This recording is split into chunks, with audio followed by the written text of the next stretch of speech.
नमस्कार दर्शकों, आप देख रहे हैं दूरदर्शन हिमाचल और मैं दामिनी भारद्वाज आपका बहुत बहुत स्वागत करती हूं हमारे आज के कार्यक्रम मंजिल में। दर्शकों, अपने इस कार्यक्रम में हम प्रयास करते हैं कि आपको आपकी मंजिल तक पहुंचने में हम थोड़ी सी सहायता कर सके और साथ ही कर सके आपका थोड़ा सा मार्गदर्शन। तो आज जिस विषय के बारे में हम बात करेंगे वो है प्रबंधन है अनेक अवसरों का साधन, और इसके बारे में हमें जानकारी प्रदान होगी SL कौशल जी से, जो कि है डीन स्टूडेंट वेलफेयर और डीन एंड डायरेक्टर रह चुके हैं HPU बिजनेस स्कूल से। तो आइए अपने कार्यक्रम को आगे बढ़ाते हैं और डॉक्टर साहब, हम आपका बहुत बहुत स्वागत करते हैं हमारे आज के कार्यक्रम में। नमस्कार डॉक्टर साहब, जैसे कि आज हम बात करेंगे मैनेजमेंट यानी कि प्रबंधन के बारे में, तो ये जो फील्ड है एक बहुत ही वास्ट फील्ड है और पॉपुलर है हमारी यूथ में। तो सबसे पहले हम आपसे जानना चाहेंगे कि किस तरह की फील्ड है ये और किस तरह की इसमें स्टडीज़ होती है, कैसे समझे मैनेजमेंट स्टडीज़ को हम। मैम, प्रबंधन जो है वो हर इंसान की ज़रूरत है, चाहे ये पर्सनल लेवल पे हो, चाहे ये डोमेस्टिक लेवल पे हो, चाहे ये ऑर्गेनाइज लेवल पे हो, चाहे कॉरपोरेट लेवल पे हो। जी। देखिए, जब हम मैनेजमेंट की बात करते हैं तो हर इंसान जो है सक्सेस तभी पा सकता है जब वो अपने आप को मैनेज करना सीखे। और हर आदमी, चाहे वो एजुकेटेड है, चाहे अनएजुकेटेड है या कम पढ़ा लिखा है, हर इंसान को मैनेजमेंट सीखना पड़ता है, चाहे वो एक्सपीरियंस से सीखे या किसी फॉर्मल एजुकेशन सिस्टम से सीखे। जी जी बिल्कुल। सर, आपने बताया कि मैनेजमेंट की और कितना इम्पॉर्टेंट है हमारी लाइफ में। अगर हम एजुकेशन की बात करें, अब हम एजुकेशन की तरफ जाएं, क्योंकि जो हमारी यूथ है वो ज़्यादा इसके लिए एक्साइटेड रहती है MBA के लिए, चाहे वो बिजनेस स्टडीज़ हो, चाहे हम प्रबंधन मैनेजमेंट की बात करें। तो हम आपसे जानना चाहेंगे कि क्वालिफ़िकेशन कौन कौन सी इसमें एजुकेशनल क्वालिफ़िकेशंस होती है, क्या इसमें एजुकेशन हम प्राप्त कर सकते हैं, चाहे वो हम डिग्री की बात करें, डिप्लोमा की बात करें, या हम नेक्स्ट मास्टर्स की बात करें, या PhD भी क्या इसमें हो सकती है? मैम, इसमें जो है मैनेजमेंट की फॉर्मल एजुकेशन के लिए +2 के बाद जो है बच्चों के पास ऑप्शंस रहती हैं। जैसे +2 करने के बाद जो है बच्चा किसी भी स्ट्रीम से जो है वो BBA में एडमिशन ले सकता है। अगर वो अंडर ग्रेजुएट लेवल पे जो है वो अगर कोई अपना बिजनेस एडमिनिस्ट्रेशन की डिग्री लेना चाहता है तो BBA करने के बाद जो है वो दूसरे कोर्सेज़ के साथ ही compete करता है। जैसे वो BA, BSc या BCom कोई भी डिग्री उसने की है तो उसको हायर एजुकेशन के लिए जो है वो डिप्लोमा के लिए या MBA डिग्री के लिए जो है वो अपने को जो है वो करियर उसमें बिल्ड करना पड़ता है, उसके लिए उसको एक्सप्लोर करना पड़ता है। जी। अगर हम बात करें बेसिक की, अगर हम बैचलर्स की बात करें तो कौन कौन से इसके अंदर जो है आती हैं डिग्री सर? मैम, किसी भी ग्रेजुएट जो कोई भी ग्रेजुएट जो है वो मास्टर्स डिग्री के लिए एस्पायर कर सकता है। तो इसमें क्या है कि कुछ हमारे 1 ईयर प्रोग्राम है, कुछ 2 ईयर प्रोग्राम्स हैं। जैसे DBM है, डिप्लोमा इन बिजनेस मैनेजमेंट जो है, कुछ जो है इंस्टीट्यूशन जो है 1 ईयर डिग्री जो है वो प्रोवाइड करते हैं। लेकिन इसमें सबसे जो पॉपुलर डिग्री है वो है MBA डिग्री। तो MBA डिग्री जो है वो किसी यूनिवर्सिटी से या किसी कॉलेज से या किसी हमारे प्रीमियर इंस्टीट्यूशन जो है IIMs हैं, वो कहीं से भी जो बच्चा है वो कर सकता है। जी सर, अगर हम बात करें कि बेसिक क्वालिफिकेशन क्या चाहिए, अगर हम BA की बात करें, BBA की बात करें, ये भी जो है बहुत पॉपुलर सब्जेक्ट्स है और बहुत ही ज़्यादा पॉपुलर फील्ड है हमारे स्टूडेंट्स में, तो इसके लिए किस तरह की उन्हें बेसिक क्वालिफिकेशन चाहिए होती है सर? देखिए, MBA के लिए मैम ऐसा रहता है कि कोई भी ग्रेजुएट जो है वो MBA डिग्री के लिए एलिजिबल है, प्रोवाइडेड के उसके पास 50% की एलिजिबिलिटी हो, मींस के ग्रेजुएशन विथ 50% मार्क्स, और उसमें रिलैक्सेशन 5% जो है SC ST जो कैंडिडेट्स होते हैं इन कैटेगरी से उनको मिलती है। लेकिन जो आपके ग्रेजुएट, चाहे वो BA हो, चाहे BSc हो, चाहे BCom हो, चाहे BBA हो, वो सारे जो कैंडिडेट हैं वो इसके लिए एलिजिबल रहते हैं। जी सर, अगर हम सर इसके बाद बात करें कि हमें पता चल गया है कौन सी डिग्री है और मास्टर्स MBA कैसे हम कर सकते हैं और क्या बेसिक क्वालिफिकेशन चाहिए, अगर हम बात करें कि अब एडमिशन कहाँ पर लेनी है, एफिलिएटेड कॉलेजेस की अगर हम बात करें, यूनिवर्सिटीज़ की अगर हम बात करें, तो हम जानना चाहेंगे कि हिमाचल में कौन कौन से एफिलिएटेड कॉलेजेस और यूनिवर्सिटीज़ है सर? मैम, इसमें यह है कि हमारे हिमाचल में जो है वो HP यूनिवर्सिटी जो है सबसे ओल्डेस्ट यूनिवर्सिटी है, जो MBA की डिग्री जो है वो 1971 से ऑफ़र कर रही है। और उसके साथ ही जो हमारे सेंट्रल यूनिवर्सिटी धर्मशाला है, वहाँ से भी MBA की डिग्री कर सकते हैं। फिर हमारे पास जो है सरदार पटेल यूनिवर्सिटी जो रिसेंटली अभी कुछ साल पहले बनी है, वहाँ से भी MBA की डिग्री कर सकते हैं। इवन हमारे जो हॉर्टिकल्चर यूनिवर्सिटी है नौनी में डिस्ट्रिक्ट सोलन जी, में, जी। वहाँ से भी जो है एग्री MBA बिजनेस के नाम से जो है वहाँ से डिग्री मिलती है। जी। और इसके साथ ही जो हमारे कुछ प्राइवेट यूनिवर्सिटीज़ हैं वहाँ से भी जो है वो MBA की डिग्री जो है वो बच्चे ले सकते हैं। जी सर, अगर हम बात करें बेसिक बैचलर्स की, तो सर किस तरह के एडमिशन प्रोसीजर रहता है, किस तरह से हाँ। बच्चे एडमिशन ले सकते हैं? अगर हम HPU की बात करें हाँ जी। तो वहाँ पे किस तरह से एडमिशन होता है, और हाँ अगर जी। कॉलेजेस में भी एडमिशन लेनी हाँ है जी। तो बेसिक बैचलर्स के लिए वो किस तरह से एडमिशन प्रोसीजर रहता हाँ। है? मैम इसके लिए जो है MBA के लिए हर स्ट्रीम से बच्चे जो हैं वो एलिजिबल रहते हैं। जी। उनको क्या होता है एडमिशन्स के लिए जो है हमारे 2 तरह का प्रोसीजर होता है।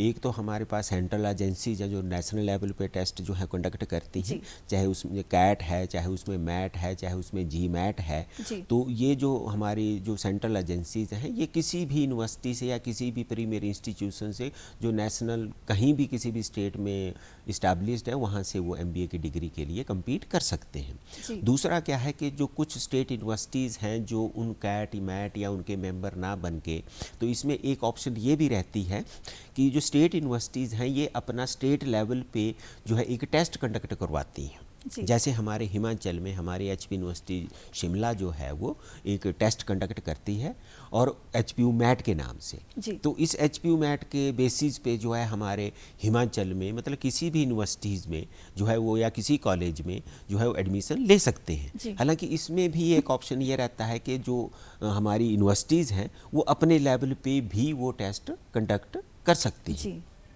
जी बिल्कुल सर, आपने अभी बताया कि जो टेस्ट है वो कंडक्ट कर सकते हैं, तो क्या एलिजिबिलिटी क्राइटेरिया रहता है कि किस तरह से प्रोसीजर रहता है? हाँ। कब फॉर्म्स फिल करने हाँ हैं, जी, कब हाँ जी, एडमिशन हाँ जी। होगी, कितनी फॉर्म की फ़ीस रहती हाँ, है, हाँ। और क्या ड्यूरेशन है, कब से कब ठीक। तक हमें जो फॉर्म है वो फिल करना होता है? ज़रा आप इसके बारे में बताएं। ओके ओके मैम, इसमें ये रहता है कि जैसे हमारे हिमाचल में जो है HP यूनिवर्सिटी शिमला जो है वो एक HPU मैट के नाम से टेस्ट कंडक्ट करती है। तो इसकी एडवर्टीज़मेंट जो है जनरली हम जो है वो मार्च महीने में हर साल जो है वो पब्लिक नोटिस निकलता है और वो वेबसाइट पे भी अवेलेबल रहता है। जो हमारी लीडिंग न्यूज़पेपर्स हैं, कुछ इंग्लिश हैं कुछ हिंदी हैं, उनमें भी एडवर्टीज़मेंट आती है और जो हैं उसमें बच्चे अप्लाई कर सकते हैं। और इसका क्या होता है कि जो हमारा एंट्रेंस टेस्ट होता है वो 50 मार्क्स का होता है। जी। जो हमारा क्राइटेरिया रहता है वो 50 मार्क्स जो हैं वो हमारे एंट्रेंस टेस्ट बेस के होते हैं और उसके अलावा जो है हमारे 10 मार्क्स जो है वो ग्रुप डिस्कशन के हो जाते हैं। मींस के जो टेस्ट क्वालिफाई बच्चे करते हैं, मींस के जैसे जितने एप्लीकेंट है, जैसे इस साल का अगर मैं एग्जांपल दूं तो 2000 के करीब जो है वो हमारे HP यूनिवर्सिटी में जो एप्लीकेंट्स थे, तो उनका टेस्ट हमने कंडक्ट किया और उस टेस्ट में जो है कंडक्ट करते हैं, जैसे हमारे सीट्स हैं जो है वो 60 सीट जो है सब्सिडाइज्ड पे हैं और 60 जो है नॉन सब्सिडाइज्ड की हैं। तो उसमें जो है 3 टाइम्स जो है हम एप्लीकेंट कॉल करते हैं।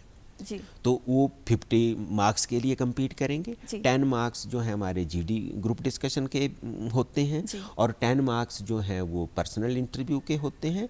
और इसमें क्या रहता है मैम कि हमारा 30 मार्क्स जो हैं 10 मार्क्स +2 के और 10% वेटेज जो है +2 मार्क्स की और 10% जो मार्क्स हैं वो ग्रेजुएशन बेस के। इस ढंग से 100 पॉइंट स्केल जो है हमारा बनता है। जी। तो जनरली ये प्रोसेस जो है हमारे यहाँ रहता है।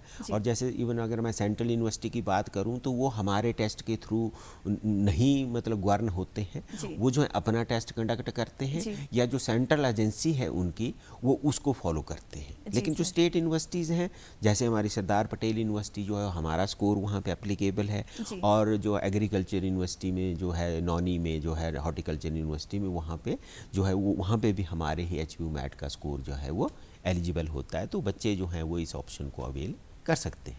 जी सर, जैसे अभी आपने हमें बताया कि जो 60-60 का है रेशो रहता है, तो सर वो किस तरह से रैंकिंग होती है, किस तरह से डिवीजन होती है? और क्या हम अगर फ़ायदे की बात करें तो जो 60% सब्सिडाइज्ड है उनको किस तरह के फ़ायदे मिलते हैं और क्या डिफरेंस है दोनों में 60-60 के रेशो में सर? मैम इसमें क्या रहता है कि जो हमारा फी स्ट्रक्चर है वो 2 तरह का होता है। जी। जो हमारा जो है ये 60 सीट्स में जो है नॉमिनल फ़ीस होती है, जो हमारी स्टेट फ़ीस होती है जो सब्सिडाइज रेट पे चलती है। जैसे हमारे HP यूनिवर्सिटी की MBA जो है उस पे एनुअल जो है वो 7,500 के करीब एनुअल फ़ीस बनती है जो ट्यूशन फ़ी और वो है। और जो दूसरे कुछ जो ग्रुप है दूसरे 60 का, उनका मेरिट भी अलग बनता है। मीन्स कि जैसे हमारे पास जो जब एप्लीकेशन हम कॉल करते हैं तो जैसे 2000 के करीब हमारे पास एप्लीकेंट हैं, तो उसमें क्या होता है कि हम बच्चे को ऑनलाइन जब अप्लाई करता है तो ऑप्शन देते हैं कि जो बच्चे जो हैं सिर्फ सब्सिडाइज में इंटरेस्टेड हैं वो अपना सब्सिडाइज्ड कैटेगरी में टिक करें, और जो बच्चे दोनों में compete करना चाहते हैं, मीन्स कि जिनका मेरिट थोड़ा कम है वो सब्सिडाइज्ड में भी compete करते हैं और नॉन सब्सिडाइज्ड के लिए भी अपना ऑप्शन जो एक्सरसाइज कर लेते हैं। फिर क्या होता है कि हमारे जो है वो 2 तरह का हम ग्रुप मतलब बनाते हैं। एक है सब्सिडाइज्ड वाला, वो बच्चे आपस में compete करते हैं, और वो जो बच्चे उनका ग्रुप डिस्कशन पर्सनल इंटरव्यू अलग रहता है, उनका मेरिट एंट्रेंस का भी अलग रहता है। तो वो जो compete करते हैं वो बच्चे जहाँ वहाँ नहीं क्वालिफाई कर पाते, उस कट ऑफ में नहीं आ पाते, उन बच्चों को थोड़ा सा लोअर मेरिट में भी हम ऑप्शन देते हैं कि जो बच्चे थोड़ा अपना फीस दे सकते हैं तो वो वहाँ पे अप्लाई करें और वो अपने ग्रुप में compete करते हैं। उनकी फ़ीस जो है वो हमारी नॉन सब्सिडाइज्ड की जो है 1 लाख रुपया पर एनम है HP यूनिवर्सिटी बिजनेस स्कूल की, और जो दूसरे बच्चे हैं जैसे उनकी सब्सिडाइज्ड फ़ीस है, तो इसके साथ साथ जो नॉन सब्सिडाइज्ड जोड़े 1 लाख के साथ साथ जो दूसरी सब्सिडाइज्ड फ़ीस है वो भी उनको देनी पड़ती है। जी सर, ये 2 तरह का रहता है। जी सर, अभी आपने बताया कि जो नॉन सब्सिडाइज स्टूडेंट होते हैं उनकी 1 लाख फीस है, और साथ ही जो है उन्हें जो रजिस्ट्रेशन फीस है जो देनी होती है मैनेजमेंट की, वो भी उन्हें पे करनी होती है। तो सर ये जो फीस है थोड़ी सी जो है हमारे स्टूडेंट्स को एक्सपेंसिव लग सकती है, तो क्या कोई प्रबंधन है, क्या कोई स्कॉलरशिप प्रोग्राम है या किसी तरह की हेल्प है जो यूनिवर्सिटी के थ्रू छात्रों को मिल सकती है जो नहीं कर पाते सर, अवेल नहीं कर पाते हैं इतना खर्चा? मैम 1 लाख रुपए तो बहुत कम फीस है। अगर हम अपनी नेबरिंग यूनिवर्सिटीज़ को देखें जो हमारे दूसरे नेबरिंग स्टेट्स हैं, वहाँ पे भी 2 लाख 3 लाख 4 लाख रुपए जो है वो सब्सिडाइज्ड फ़ी का रेट है MBA प्रोग्राम के लिए, क्योंकि MBA जो है एक आज की डेट में बहुत अच्छा ऑप्शन है जो बहुत से आपके एवेन्यूज़ खोल देता है। तो हमारे लिए तो ये अगर इतना जो जैसे मैं अभी बता रहा था कि 2000 के करीब एप्लीकेशंस हैं, उसमें ये वो भी ग्रुप है, इसमें मेजॉरिटी बच्चे नॉन सब्सिडाइज्ड में अप्लाई करते हैं, कुछ बच्चे जो हैं वो सिर्फ नॉन सब्सिडाइज्ड में करते हैं, दूसरे स्टेट से भी आते हैं।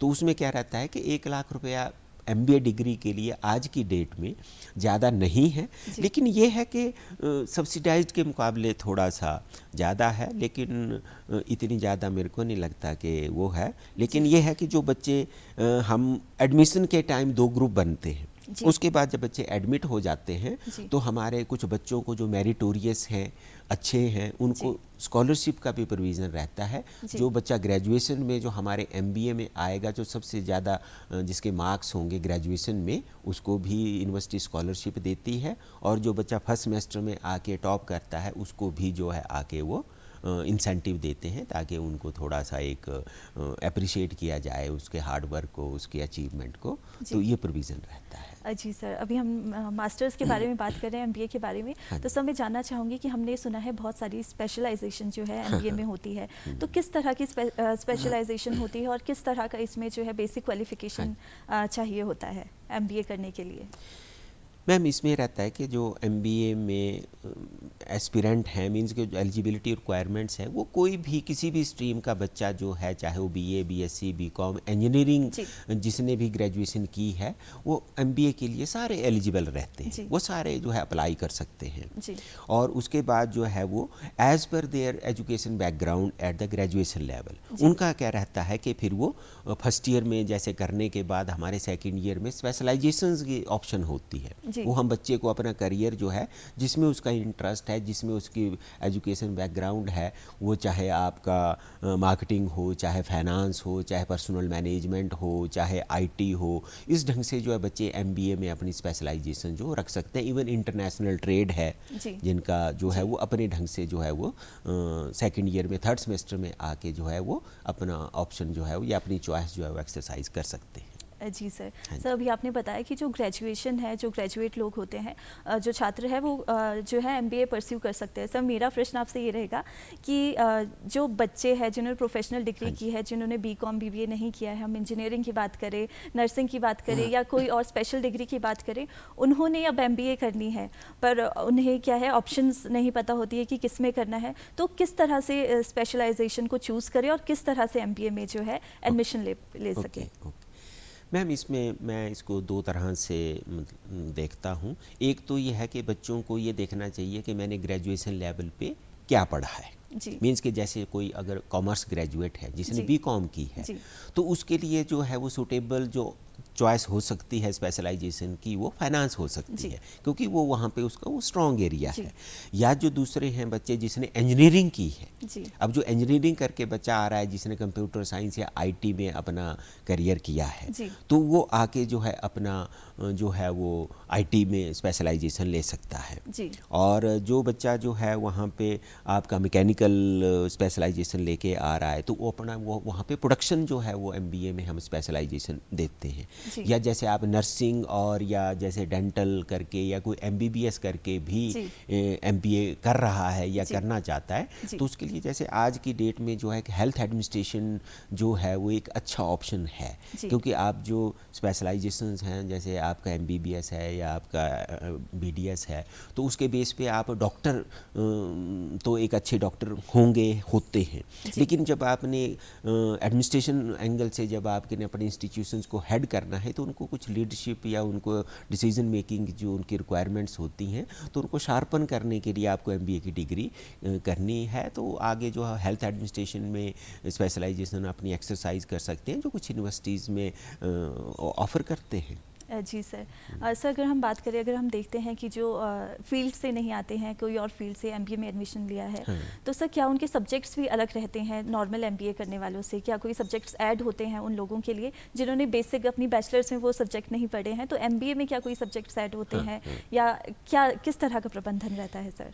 मैम, इसमें क्या होता है कि जो हमारा फर्स्ट सेमेस्टर है, क्योंकि हम जो हैं वो डिफरेंट जो फील्ड से बच्चे आते हैं, हाँ जी क्योंकि उसमें एक सिंपल बीए ग्रेजुएट भी आ रहा है, आर्ट्स ग्रेजुएट भी आ रहा है, हाँ एक जी बीएससी जो नॉन मेडिकल या मेडिकल में है उसका स्ट्रॉन्ग एरिया फिगर साइंस या स्टैटिस्टिक्स या मैथमेटिक्स क्वांटिटेटिव जो स्ट्रॉन्ग एरिया है। जी तो और दूसरी तरफ एक नर्सिंग से या बीडीएस से या जो इंजीनियरिंग है वो भी आ रहा है। जी तो इसमें मैम क्या होता है कि फर्स्ट सेमेस्टर में हम जिसको मैनेजमेंट ओरिएंटेशन बोलते हैं, जी तो उसमें जो सारे कोर्सेज हैं, हम जैसे उसमें स्टैटिस्टिक्स हुआ, उसमें अकाउंट्स हुआ, जो फंडामेंटल कोर्सेज हैं वो मैम हम सबको जो है उसकी फर्स्ट सेमेस्टर में उसकी ट्यूनिंग करते हैं। जी और सेकंड सेमेस्टर में उनको जो हमारे फंक्शनल एरियाज ऑफ मैनेजमेंट हैं, जैसे मार्केटिंग, प्रोडक्शन, पर्सनल, फाइनेंस, जी तो इन सब की बिजनेस एनवायरनमेंट, इनकी ओरिएंटेशन जो है वो करवाते हैं। जी और जो सेकेंड ईयर में हमारे फिर हम स्पेशलाइजेशंस ऑफ़र करते हैं, जिसमें जो है हमारे जो है करियर गाइडेंस एंड काउंसलिंग जो है वो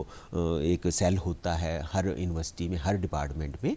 वो जो बच्चे कहीं थोड़ा सा कन्फ्यूज़न कैरी करते हैं, तो वहाँ पे वो या जो सीनियर टीचर्स हैं, जो एक्सपीरियंस टीचर्स हैं, उनकी गाइडेंस में जो है वो बच्चे अपना करियर जो है वो चॉइस का जो है वो डिसीज़न जो है वो ले सकते हैं। जी सर। सर, आजकल हम एक वर्ड बहुत सुन रहे हैं, डिस्टेंस एजुकेशन। हाँ हाँ तो काफ़ी जो लोग हैं, बच्चे हैं, वो परस्यू करते हैं एमबीए डिस्टेंस एजुकेशन हाँ से, जी, हाँ जी। और रेगुलर जो क्लासेस है वो तो लगती ही हैं हाँ सर। जी। तो हम जानना चाहेंगे कि जो ये डिस्टेंस एजुकेशन है और जो रेगुलर हम क्लासेस लेते हैं एमबीए की, उसमें क्या डिफरेंस है और किस तरह से अलग रहता है? मैम, इसमें दो तरह का है। एक तो हमारे जो रेगुलर प्रोग्राम है वो तो मैंने डिटेल्स डिस्कस की जैसे अभी जी ना जी। कॉरेस्पॉन्डेंस का क्या होता है कि जो बच्चे जो हैं कोई जॉब कर रहे हैं या रेगुलर नहीं कर सकते, तो उसमें क्या रहता है कि जो यूनिवर्सिटी में एक जो है वो कॉरेस्पॉन्डेंस प्रोग्राम भी है। जैसे जी एचपी यूनिवर्सिटी शिमला में जो जी है वो हमारे एक इक्डेओल नाम के centre, international centre for distance education and open learning, जी वो कॉरेस्पॉन्डेंस प्रोग्राम ही रन करता है। जी उसमें हमारा एक एमबीए प्रोग्राम रहता है। जी तो एमबीए प्रोग्राम क्या है कि उनके एडवर्टीजमेंट आती है, जैसे अभी हमारे एचपी यूनिवर्सिटी के रेगुलर प्रोग्राम की जो है वो एडमिशन्स फिनिश हो चुकी है, अब एडमिशन्स की लिस्ट लग रही है हमारे, जी एडमिशन प्रोसेस कंप्लीट जी हो गया।